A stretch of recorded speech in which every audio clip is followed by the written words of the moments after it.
Today we're going to discuss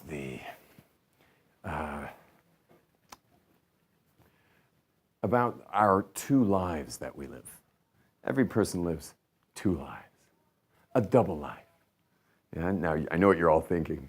You're all thinking that you got one spouse there and another one somewhere else. I'm not talking Manhattan here, double life. I'm saying every human being has two lives, and those two lives are called life A, and the other one's called life B. Life A is your life of responsibilities. It's got a lot of letters, that word. My gosh. So life A is your life of responsibilities. Responsibilities, you guys maybe heard of responsibility. Working, money, jobs, bills, like dealing with, government and everything you have to do with taxes and all the things like life and its responsibilities. If you're single, so you have much less responsibility. If you're married, you have much more responsibility. Once you start having kids, for every kid you have, it's more responsibility. So there is life A for you, okay? It's the life of responsibility. Then there is life B. Life B is the, well, it really depends what life B is about. But we're going to call life B the life of, we're going to call it recreation. Okay? Your life of recreation. Which is a very cool word. Your life of recreation, recreation, where I guess something about our recreation recreates us, or it's supposed to recreate us. We're going to talk about how much it recreates us. But that's your recreational life, which may include music. Raise your hand if it includes music. Okay, me too. It may include sports. Raise your hand if it includes sports. Might include something like martial arts and stuff like that. It could be just going to the park. It could be spirituality is a big one. Recreation, yeah, spirituality, which is what we're all doing here right now. But here's the catch, is that when you have these two lives, your life of responsibility, your life of recreation, the things you love to do, recreation, your recreation life can actually wind up being split between two realities that you may not be aware of, that they're actually kind of overlapping, and I don't think you've got them all so clear. And that is the distinction between escape and rejuvenation.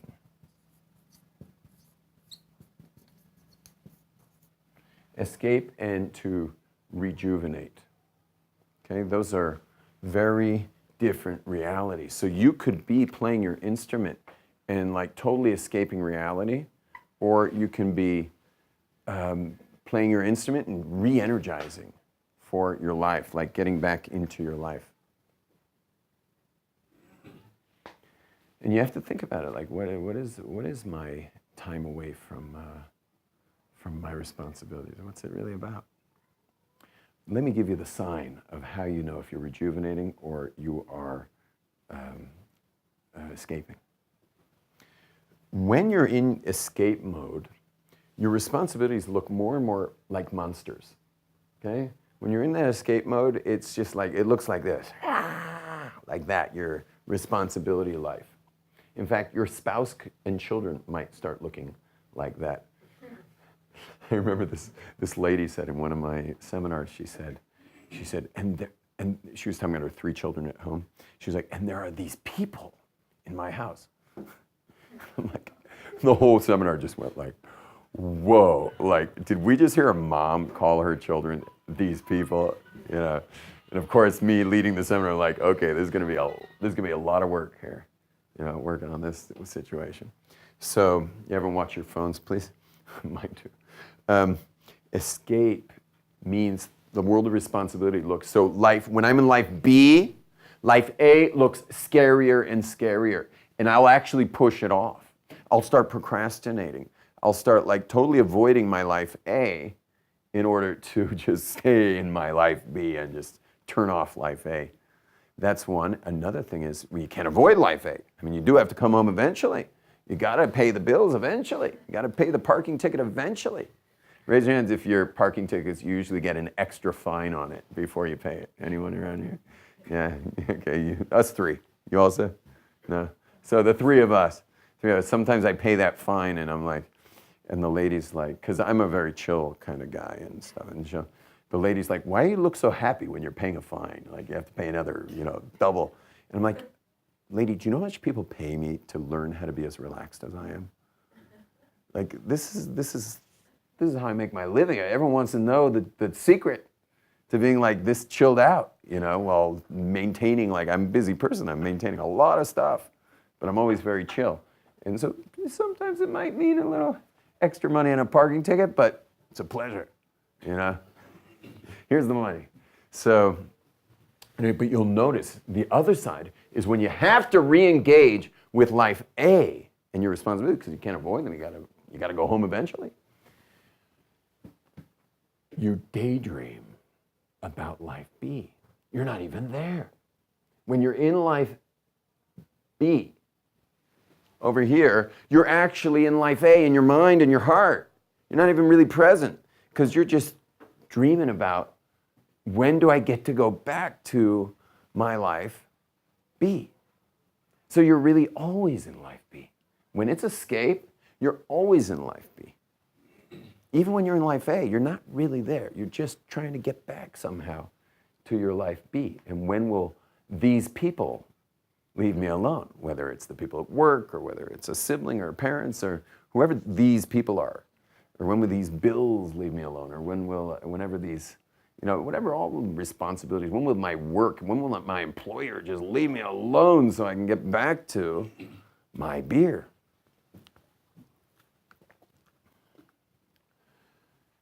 Rejuvenation, a very different reality, same activity, different reality. In rejuvenation, it's just, you're first of all, you're excited about it, but you're not daydreaming about it. You know you're going there later, but you're totally engaged at work, and in fact, at work or family or any other responsibilities. For us, we live in a lot of Torah study too, it's a big responsibility. So when we're doing our thing in our life A, so we'll actually allow ourselves to work even harder. And we'll get even more depleted in our life A. We don't mind depleting a bit because we know that afterwards we're going to fill our gas tank and totally rejuvenate, totally like get back our power and get back in our game and really be ourselves and expressed and doing whatever it is you do best and the things you love. And so while you're in life A, you're actually totally engaged, like more than anyone else, because you know you're going later to do the thing you love to do. And when you're in life B, because it's rejuvenation, you're actually daydreaming about life A. I can't wait to get back home and love my kids, even though that may include all kinds of extra things that I got to do that. I can't wait to re-engage. Can't wait to get back to work. Energized by this amazing workout I had this morning, or energized by the music I played or listened to today. You actually, when you're doing life B properly, i.e. rejuvenating, life A is a pleasure and you love it. And you can't wait to get back in the ring and deal with it or better than deal with it is what you do normally when you're in escaping. But here it's to engage with it, to engage and even to celebrate your life A life, what you do in life A.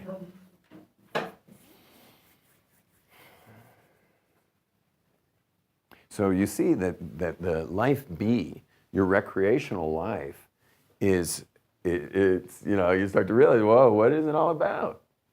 What's it all about? And when you put it to this little test here, you start to understand a few things about life. Give you an example. A friend who's a fellow mountain biker. We're mountain bikers. We a lot of us guys around Ashitar are into mountain biking.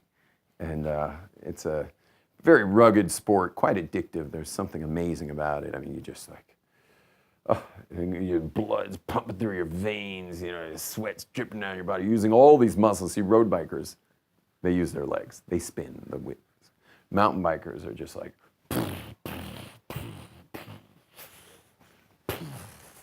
flying around these turns, and it's a full body workout.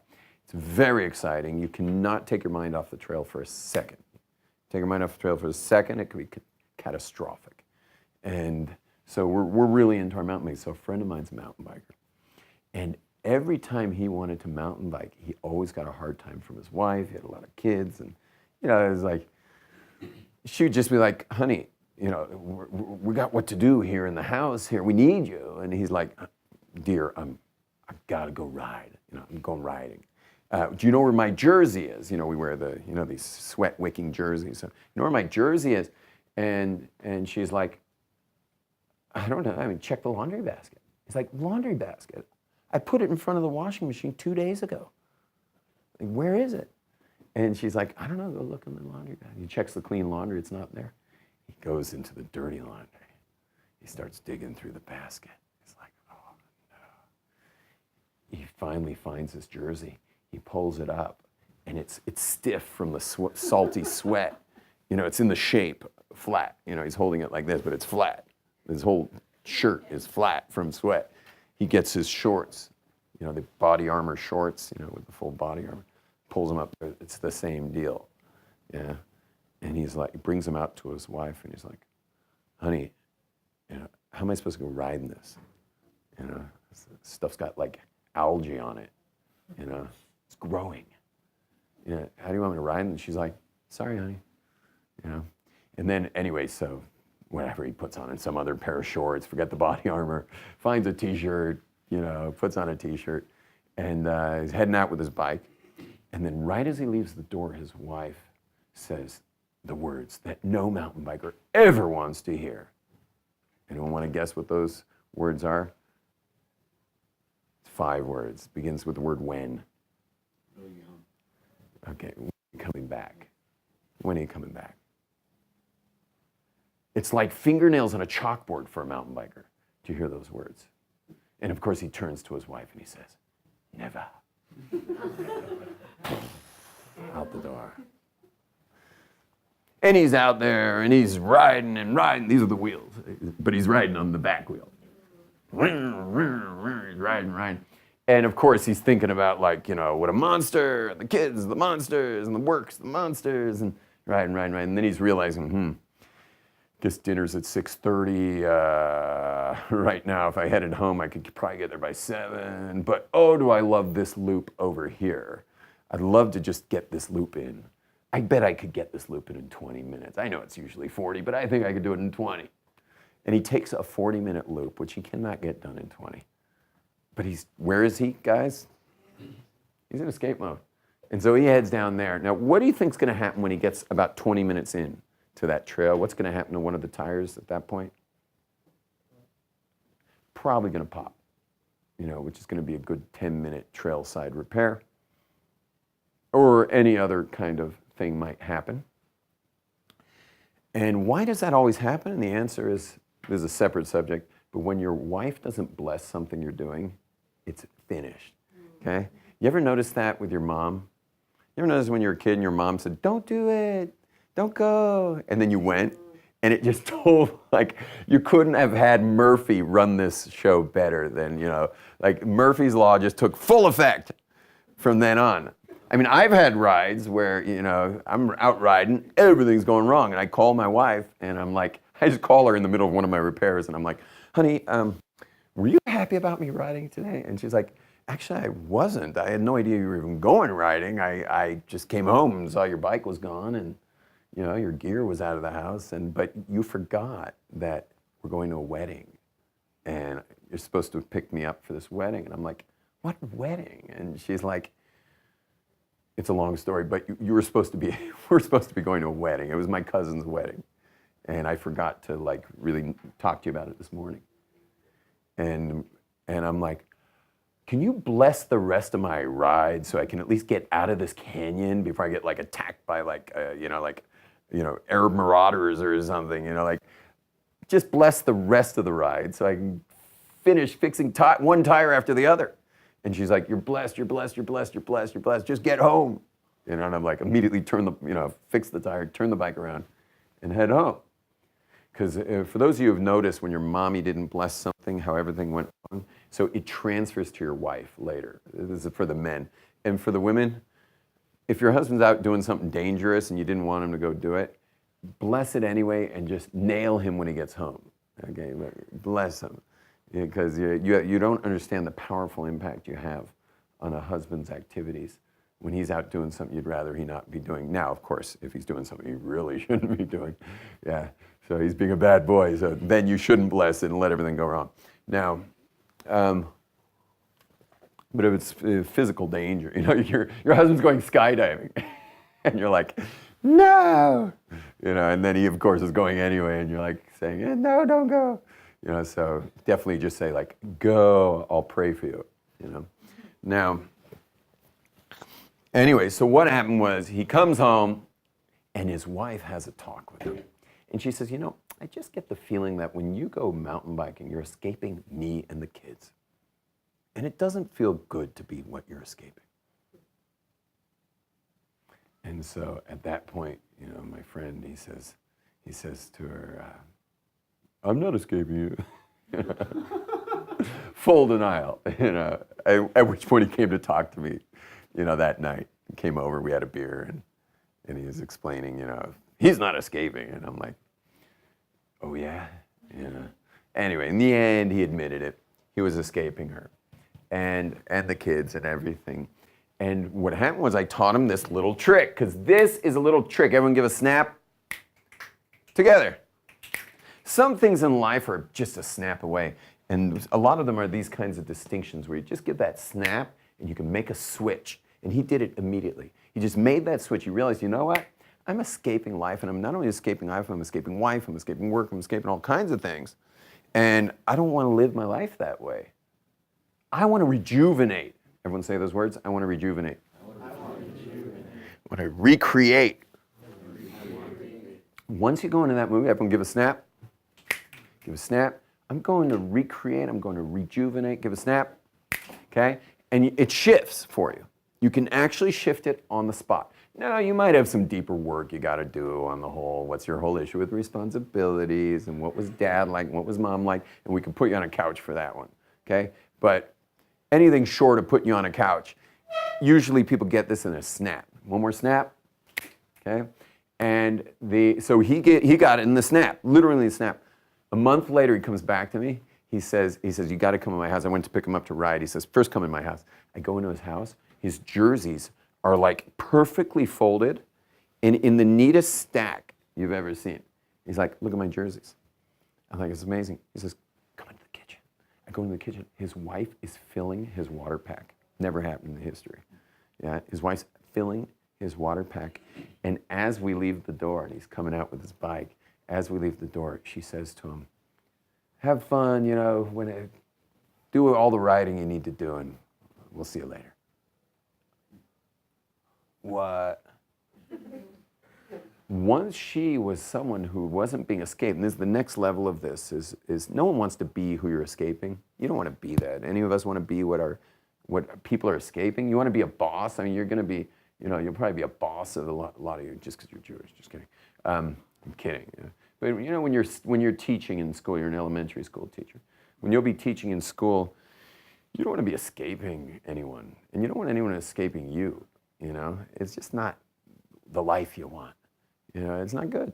And therefore, the making the snap and going to rejuvenation mode is really awesome. And it makes them feel safe.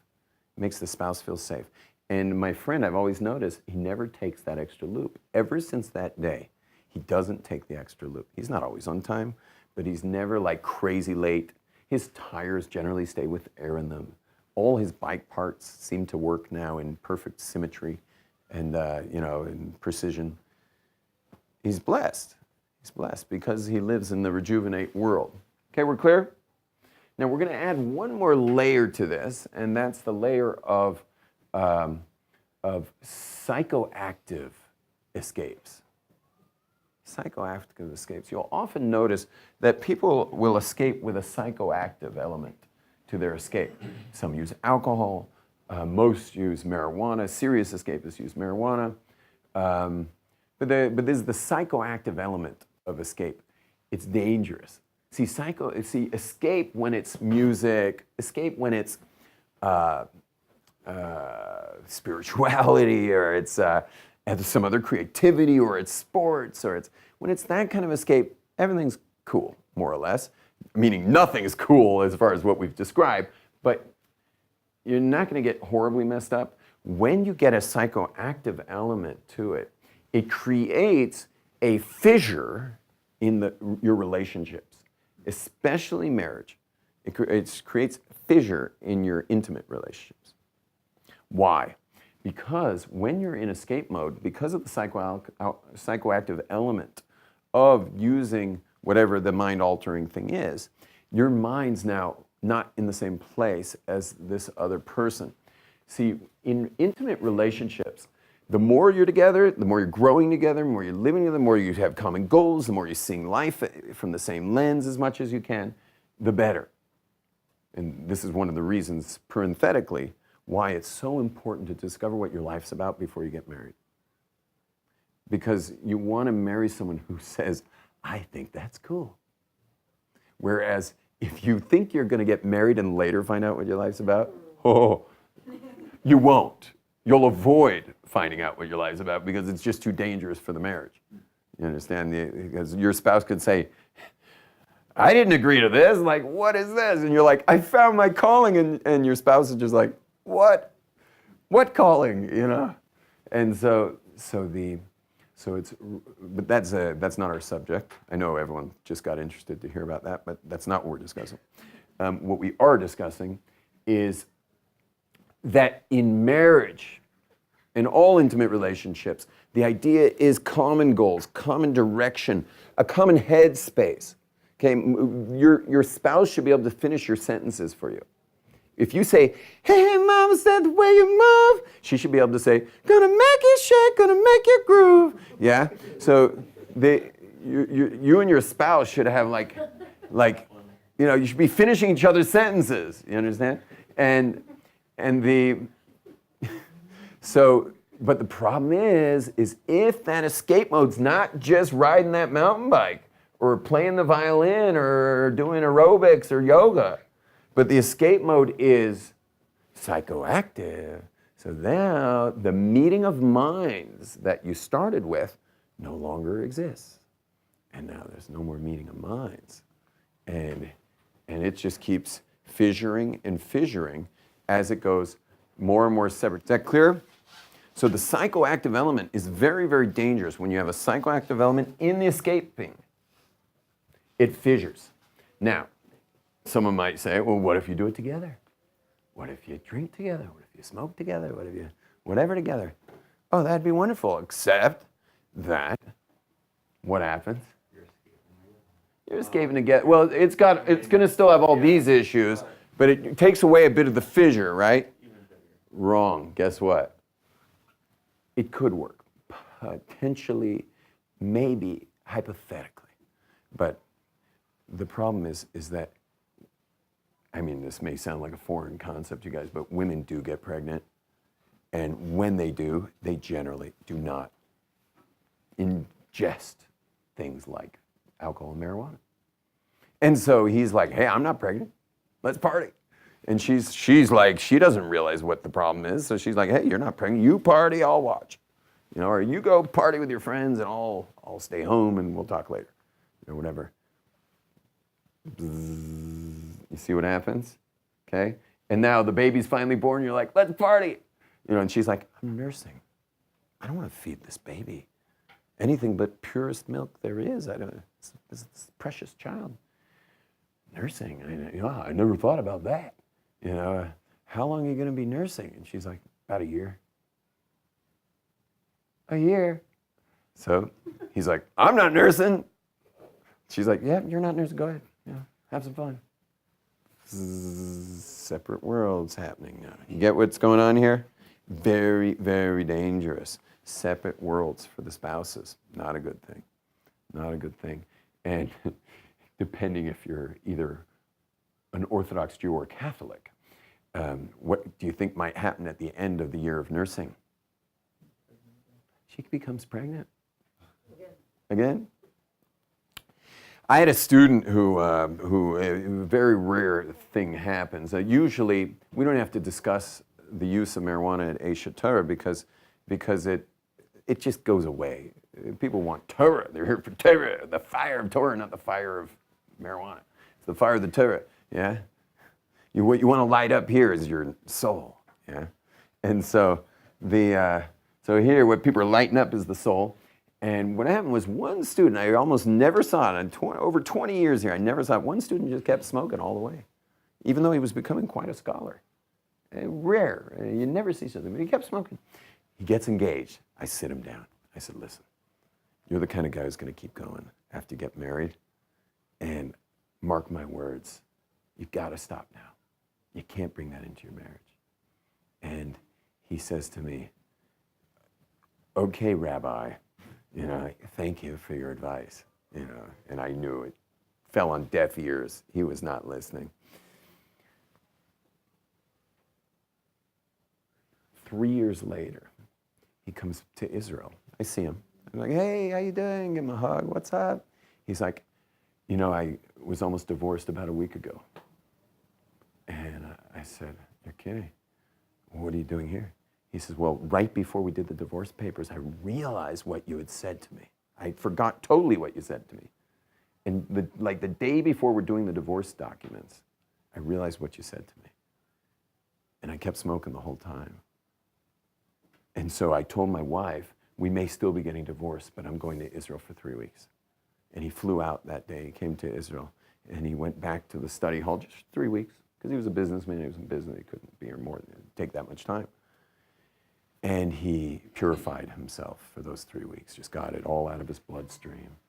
And he came to me at that meeting, we met, and he came to me and he said, I thought I was smarter than you on this.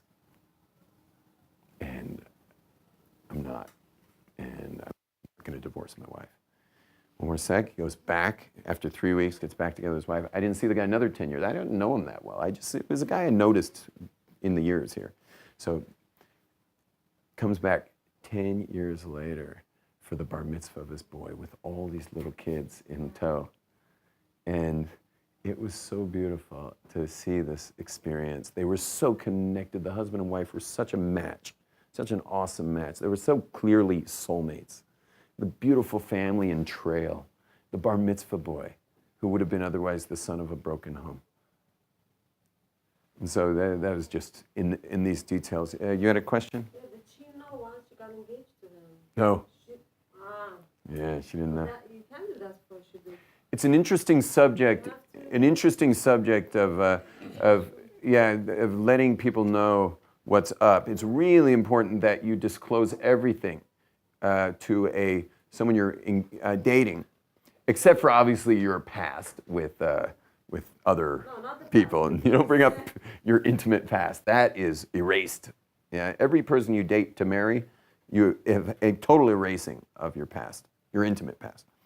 You never bring it up ever, ever, ever, ever, ever, unless it's some emergency and like 4 psychologists have signed he must bring it up. Okay, but otherwise, it's nothing. It's nothing's ever happened ever. This is your first relationship. However, anything else you must disclose, and the rabbis say by the 4th date. 4th date. So she discovered after? Yeah. You know what? I think she never did. Oh, she never did? I think she never did. Wow. Yeah, no, she never did. Most do, she did. So wait. This is going to run away, this train, because I've got a bit of a time crunch. Yes, and go ahead, we do have time. No, just on that point, I took the story to be like he was comfortable with all. It was just something that he does, and like it almost seemed like she knew that's how you're saying this is like a secret vice kind of. Yeah, it was a secret vice. That's what you meant. Yeah, but it was really causing this giant like Grand Canyon gorge between the two of them. That's one of many stories over the years of being a rabbi, of helping people. It's probably one of the few stories where she didn't know. Most of the stories, they partied together until she got pregnant, and then they didn't, and then the trouble hit. Okay, now, back to us.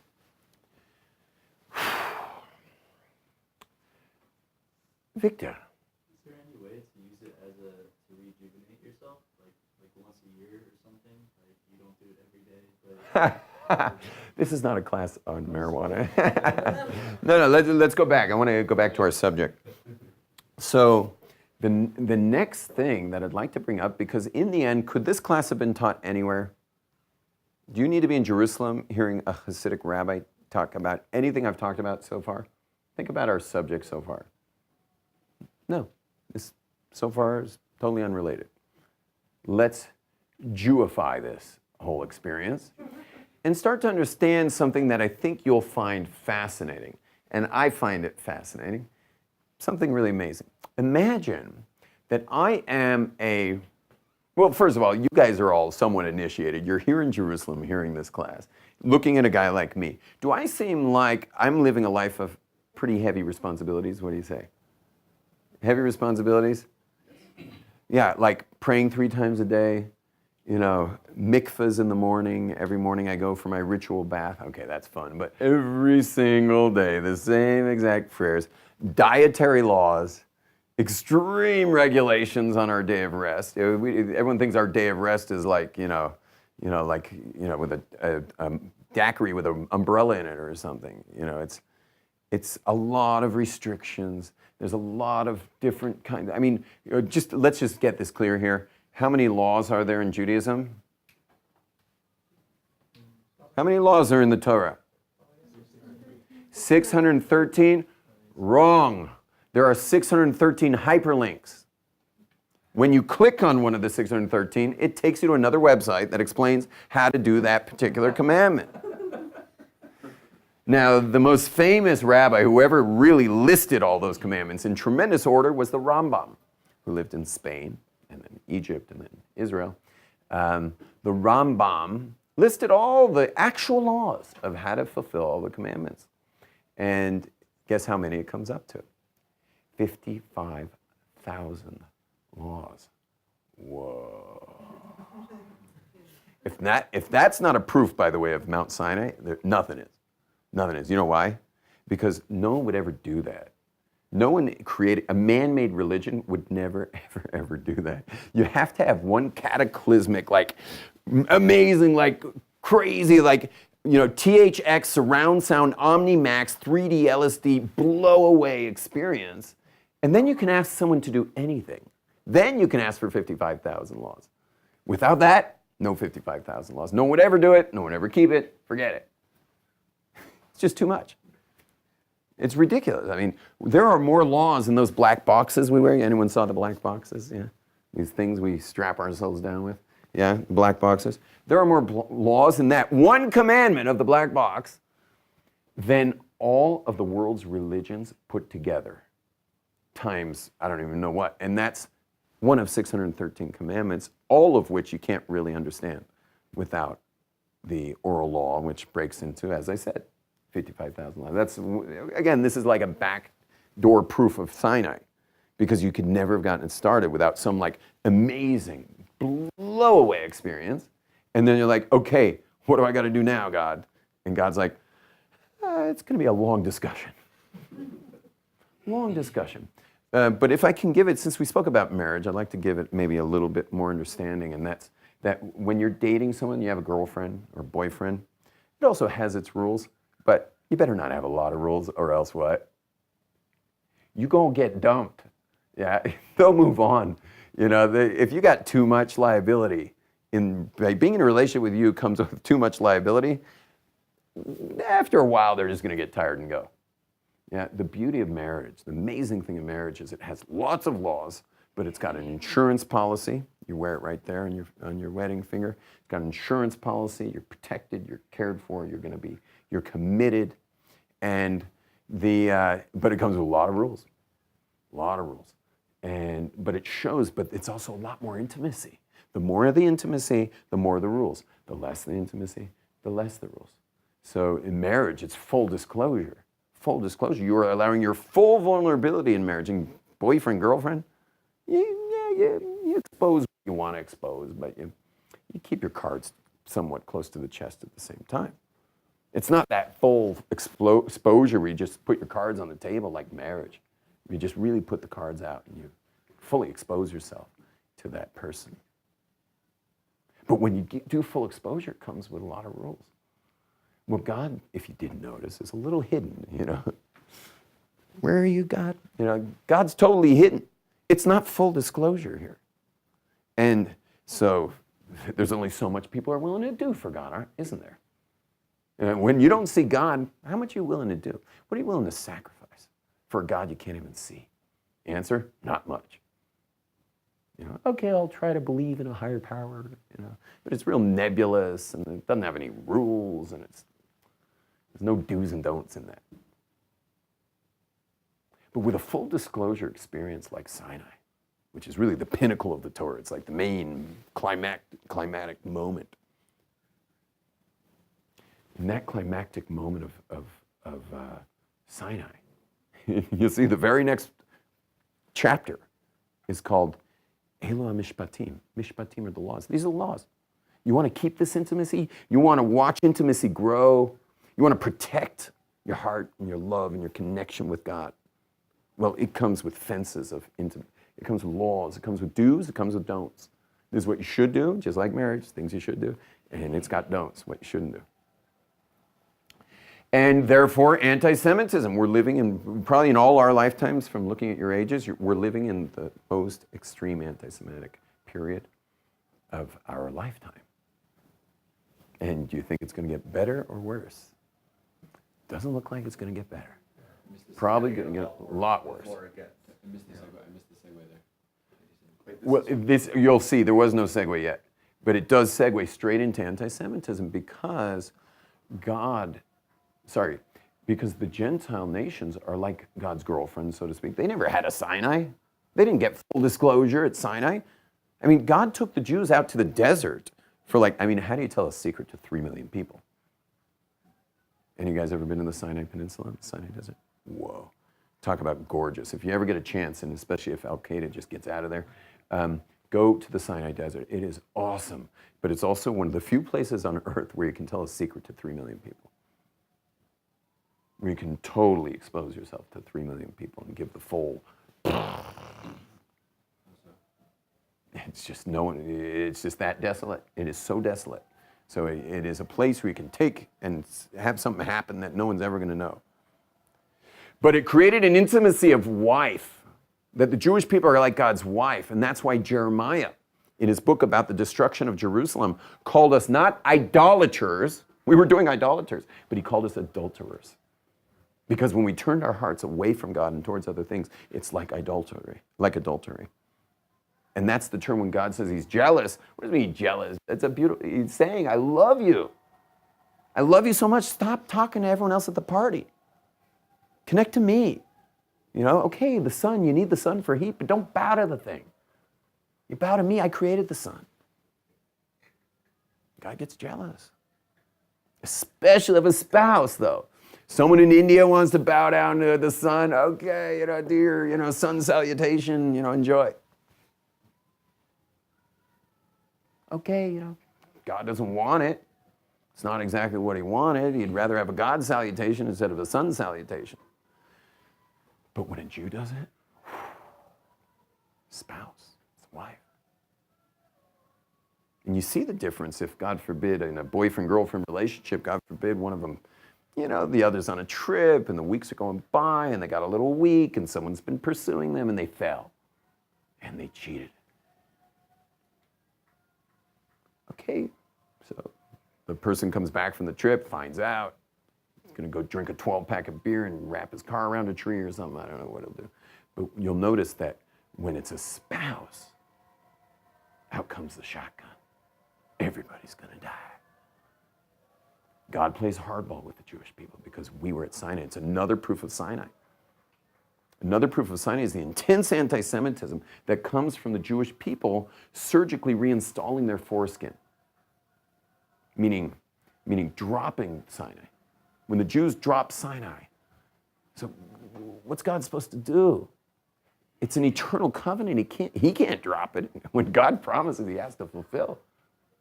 He can't drop it, but we dropped it. So what's he do? He wakes us up, reminds us we're Jewish. Because we're his spouse. How could we forget that we're married? And so we've suffered terribly from it, but it's a suffering of love, and it reminds us of Sinai. That suffering reminds us of Sinai, and that's why the word Sinai, Mount Sinai, is the Hebrew of the word hatred, Sina. Because in the end, it caused the longest hatred on earth. The longest and most pervasive hatred on earth is the hatred of Jews. It's the only thing Gentiles can agree upon when they're fighting with each other is to fight us. That they can agree with. It's the longest hatred. Because Sinai and Sinai are the same words. Now, Sinai is obviously a geographical place. It's the mountain Sinai. But it turns out to be the letters of hatred. Because it really caused the hatred. Not that they hate us about Sinai. It's a mechanism that God created to wake us up. If you think that that Hamas wants the land of Israel, they don't want the land of Israel. They want us to wake up. Notice that anything we quote for why we live in the land of Israel is meaningless to the world. Meaning the UN vote, do you think they care about that today? Does anyone care about the UN vote out there? What do they care? UN vote. Irrelevant. Oh, well, we won the War of Independence, you know. How do you think you got your lands, nations of the world? You fought for it. And that's now your land. You collect taxes on that land. You call it yours. How'd you win it? War. Well, guess what? We also fought a war. It's called the War of Independence. Nope, we don't accept that. UN vote, War of Independence. So then what happens is you'll notice, and only me and any Israelis in the room know, that our politicians, whether it be Sharon or Rabin or Alav Shalom, or it was it's Netanyahu or Perez, they always give these gorgeous quotes. From where? From the Torah, about our connection, eternal connection to the land. They always fall back on Torah. So you would think, oh, okay, so Hamas says, hey, if they're going to be the people of the book, we'll leave them alone. But no, you can't quote the Torah for why you're here and ignore it at the same time. Quoting the Torah for why you get to be here also means now you got to keep kosher. You want to quote the Torah on your way, you want to quote the Torah on your way to jet ski in Kinneret on Shabbat, which is forbidden. It's like, make up your mind, man. If your rights to the land are because of the Torah in the end, because of your eternal connection to this land given by God. Well, the only reason you know that is the Torah. And it's the same Torah that commands 613 hyperlinked commandments. You can't have it both ways. The only thing they'll accept in the end is the Torah. That they'll accept. All the Christians agree on the roots of the Torah. All the Muslims agree on the roots of the Torah. They all agree on that. But we can't be two-faced about it. We got to make up our mind. If we're going to quote the Torah, we got to keep the Torah. Last. We are way out there on like subjects that have nothing to do with our class. So let me wrap this up, okay? Listen carefully. My life is full of obligation. Remember my question? You guys, let's just get, this is the last point and then we're done, okay? So everyone's staying here. My life, guys, is my life as a Jew A or B? As a Jew. Seems like a big A going on there. Okay, big A. Maybe they're intertwined. You're going to see how it unfolds. But imagine that, I grew up totally secular, okay, which you don't have to imagine. It's true, okay? But I was a surfer, kind of party animal guy. But imagine, like, some of my colleagues here are Wall Street traders. Their life's money. I'm sorry, you go to downtown Wall Street, downtown New York, it's money. Your life's money. And so money. And one of these guys hears a class one day in Manhattan, and he, someone dragged him to a Torah class. And he learned some Torah. And he's like, wow, I never thought about that before. That's amazing. Comes to another class. Next thing you know, he's flying to Israel for a year. His colleagues are like, what? He flies off to Israel. Now, where do his colleagues think he is?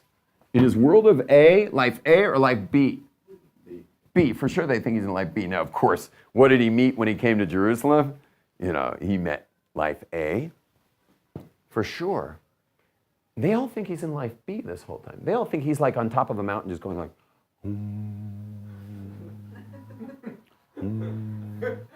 that's what they think he's doing the whole time. But in fact, like you can't get more regiment and responsibility. I mean, this makes the army look like a day at the beach, when you're keeping Judaism. It is highly structured, a lot of obligation, lots of do's, even more don'ts, high level structure. But what? Now listen carefully. All that structure, all the do's and don'ts, is not random stuff. But the do's and don'ts are actually what focus you on the connection, the rejuvenation, the spiritual, the aspect of our lives that we're all about, that we love. And that is ultimately connection to God. If you think about your life, you'll realize that you are constantly driven by connection. The colors you're wearing right now are because you're more connected in those colors. The fabrics you're wearing because you're more connected in those fabrics. The instrument you play or music you listen to makes you more connected. The concerts you may go to, you feel connection there. That's why you go, and you'll pay the money to go there. The relationships you have, you'll pay money for that. You make all kinds of sacrifices, more connection. You'll have children because it's more connection. Your life is based on connection. That is what motivates you. Things that take away connection, you avoid. Things that bring more connection, you go for, and you'll spend any amount of money, and you will spend a lot of money in your life on connection because everything boils down to connection. But anything you connect to, it comes with rules. I connect very much with my mountain biking. It costs a lot for an exotic bike, and it comes with a lot of details of how to stay safe out there.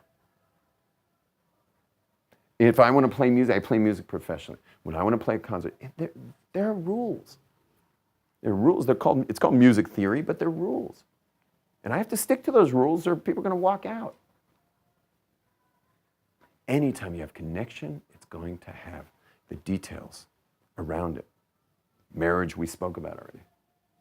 We're all about connection. Human beings are hardwired for connection. God created us with an inner nature to connect. We're here to connect. Does it come with a lot of responsibilities? Yes, it does, for sure. But they all focus you on the connection. The don'ts of Judaism, all those don'ts, like for example, Shabbat, there's a lot of don'ts. But when I don't do those things, something happens. It creates the conditions for something amazing. Now, a lot of you think it's like anti-American, it's like un-American to have restriction. How can you have restriction? It's un-American. Yeah, we gotta be free. Yeah? But if you look at your life, you love restrictions. When you're in a theater watching a movie, are there restrictions? Sure, shut the phone down. Gotta shut it down. Don't talk to the people next to you. Okay, inner city, like, you go to downtown, LA to an inner city, like bad neighborhood film. Okay, you're allowed to talk. They yell at the screen. Don't go in that house, sister. You gonna die, you go in that house. Yeah, she's stupid. Yeah, and then she goes in the house and of course, everything goes wrong in there. But normal theaters have restrictions. Don't chew on your ice in a movie theater. You go to the symphony, classical music. Shh. I was once in the Hollywood Bowl. They have searchlights that go above so the planes won't fly over. Plane once flew over. The end of the third movement, which was a long one, and the plane flew over, and the conductor just kind of puts his hands down, kind of turns around. Orchestra stops. And he just turns back around to the orchestra and just kind of signals that we're starting again. It was like 20 minutes in already. They all turned their pages back. And he began conducting the orchestra and started the whole movement over again. We love don'ts. Don'ts create conditions for something else special to occur. Special things happen when we refrain from other things. So the do's and don'ts aren't random. Do's connect. When I bring my wife flowers, that's a great connection. When I avoid my cell phone in that relation, when I don't answer, it protects something to happen at dinner with my wife. You see that? There's do's and there's don'ts. And that's what makes connection work. And so what you see in the end is that A and B are totally connected. That and especially in the Jewish world though, that you see that it comes with lots of responsibilities and lots of this recreative side of us that gets rejuvenated all the time. So you can live both worlds at once. Do you have to work? Yeah, I mean, most people aren't going to get a paycheck for doing what I do. Okay, most people aren't going to get a paycheck for that. So you will have a life of responsibilities. Okay, you do have to pay your property taxes. Okay, you're going to have to do that. So you're still going to have a life A, but at least make as much of your life as possible a dance, a intertwined connection of A and B. For example, in marriage, that there's the responsibilities of your marriage, but your marriage is so awesome that your focus is on the connection. Okay? With God, yes, if you're Jewish, you got a lot of responsibility. If you're a Gentile, okay, you got 7 laws. Keep the 7, go to heaven. Yeah? And you have this connection with God. If you're Jewish, okay, you got a lot more. But you keep them as a dance, as a connected thing. And via that understanding, as I just want to review, that we live a life A, we live a life B. In life B, in the life of recreation, you want to go from escape to rejuvenation. Everyone give a snap. Say, I don't want to escape. I want to rejuvenate. Rejuvenate. Recreate myself. Connect. Because that's where your connections are. We're really trying to connect here. Okay?